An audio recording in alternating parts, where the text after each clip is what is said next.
Actually, somewhat interesting start to SmackDown this week, for a change, briefly. A talking segment, obviously, inevitable. In world, not much wrestling, so-called entertainment, but one that at least developed.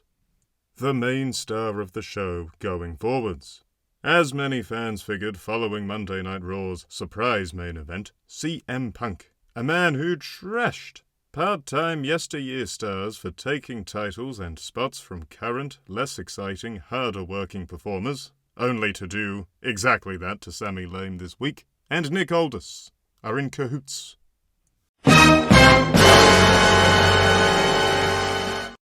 Corporate management Punk. The pair have been working on getting the Lockport Virtue Signaler over to the Blue brand for a while now, because you see Punk, once considered a poor draw by WWE standards in his prime, is one of the few talents now that doesn't cause mass channel changes when he comes on. It's funny how things work out sometimes. After doing the job a mere 9 days into his very likely one-and-done world title reign, Sami Zayn showed some fire for a change in his rants on the matter for WWE's online pages after Raw. Angry, rather than crying and moaning like he normally does. Zayn showed some fire, some intensity, maybe some hints of a more aggressive heel persona moving forwards. The problem there is Zayn is just so goofy and non-threatening that it's not going to set the world on fire, regardless of the angles given to him to try and sell it. Anyways, as we all know, CM Punk vs. Cody Rhodes, the AEW main event that never was, has been getting teased on and off for a couple of years in the WWE now. It's been tradition to have an in-ring promo together on the road to WrestleMania since 2024, and while 2024 and 2025 saw them cut passable promos, hinting at tension and future competition between them, 2026 saw them figuratively drop to their knees and work on each other's beanie weenies with a bizarre champ-to-champ segment where they just talked about how much they suddenly loved each other or something. It was painful stuff. Quite awful. The feelings era in full effect. So after all those teasers, fans are finally getting Punk versus Rhodes at SummerSlam. And after all that on and off build-up, this came simply down to Rhodes politely asking for a title match and Punk politely accepting. Good grief! They're going to need to think something up for the weeks to come beyond these two being pals, or this will be an absolute stinkeroo of a main event build-up. New Japan OG Bullet Club reunion next as Finn Balor wrestled Tama Tonga. Balor may not have the chops to be a top dog, but everything he does in the ring is so slick and well-timed. He hasn't missed athletically as Father Time continues to encroach upon him in his middle age. A truly incredible, bell-to-bell, work-rate talent, if nothing else. And this match was passable enough, with Balor working from underneath as a gutsy underdog overcoming the constant MFT interference to pick up a win.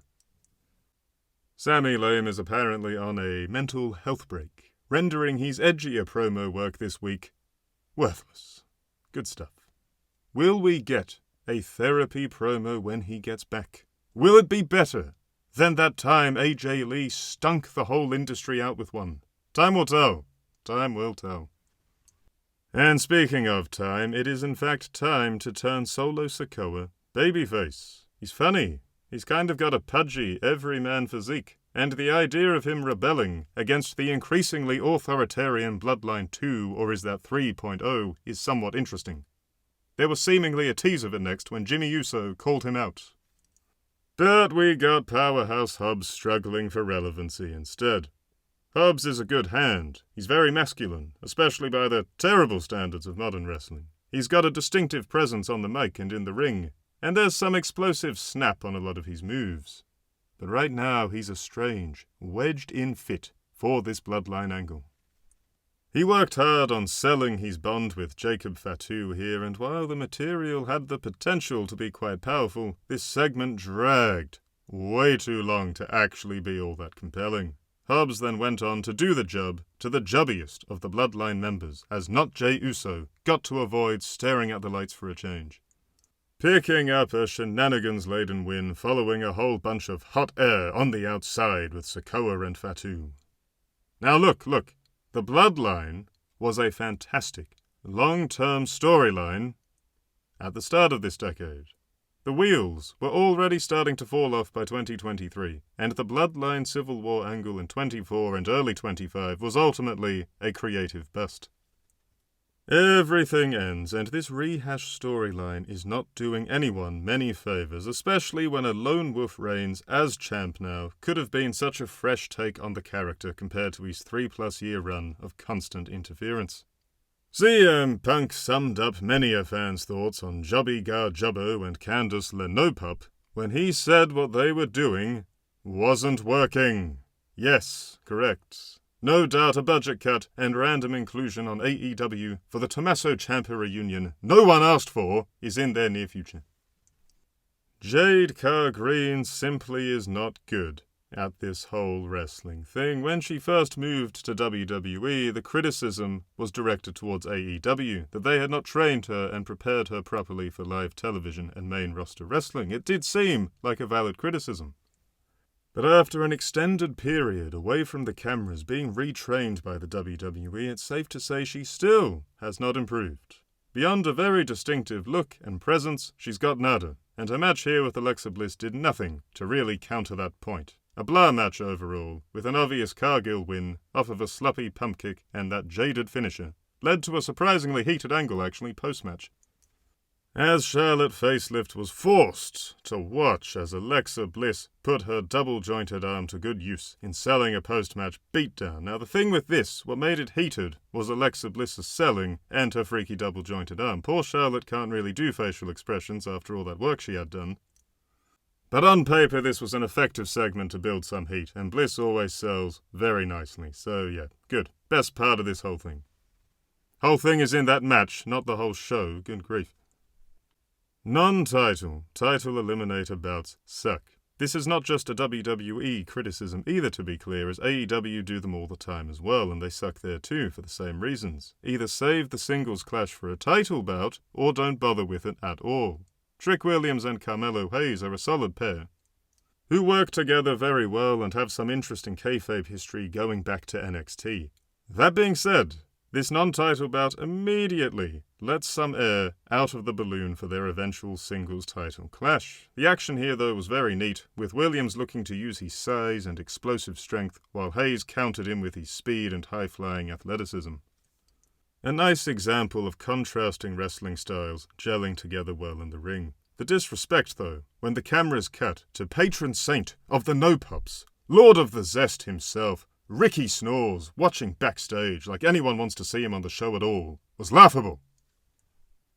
Anyways, criticism of the booking aside, this was a fun match building up to what could have been a strong climax when Baron Corbin, or is it Bishop Dyer, returned and beat them both up.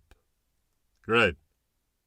Baron Corbin is a talented wrestler overall. He has cool moves. He has a sense of humor on the mic. He's got a distinctive look. He sells well. He's got alright psychology between the ropes. So at a glance you might think it's cool that he's back, and in some ways it is. However, it will be an uphill battle for him to really get over, given the stench of too many failed gimmicks that emanates off of him, like stale Korean barbecue on the average PWG fan. Surprise, surprise, no main event match tonight, unless you count Hayes versus Williams, of course, but the final segment of the show was genuinely pretty good and heated. This Nick Aldis and Gunther feud is one of the best parts of the WWE right now. It really helps that Aldis and Gunther are both old-school pros who take the script seriously and earnestly. An enraged Gunther wants to be in the title picture. Aldis hates his guts and couldn't care less, and the reveal he was simply plopping Gunther into a tag match at Saturday night's main event instead of a world title bout was really nicely set up and delivered, as Aldis established himself as one authority figure who will not bow down to the ring general's bullying. Gunther has great facial expressions when he's selling rage and frustration, and here was no different as he completely lost his marbles over Aldis's match reveal. The beatdown and chokeout he handed the SmackDown GM was heated up by all the random agents and referees running out to break it up, selling it like an actual crime taking place on live TV, and not a pre-planned part of the show. Obviously it is scripted, but we can appreciate the commitment to acting like it wasn't.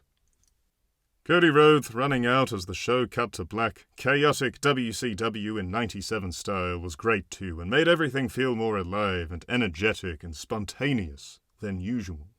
An actual hook to watch next week. What an idea that is for a show.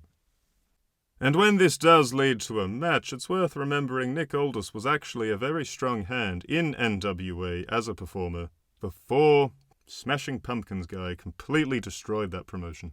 And no doubt him and Gunther can put together a very strong in psychology, old-fashioned, hard-hitting brawl together when the time comes. Something to look forward to, probably for SummerSlam. So overall, it was a cool ending to a mediocre episode. But most of us will take mediocre over AI-generated slop when those are the two options.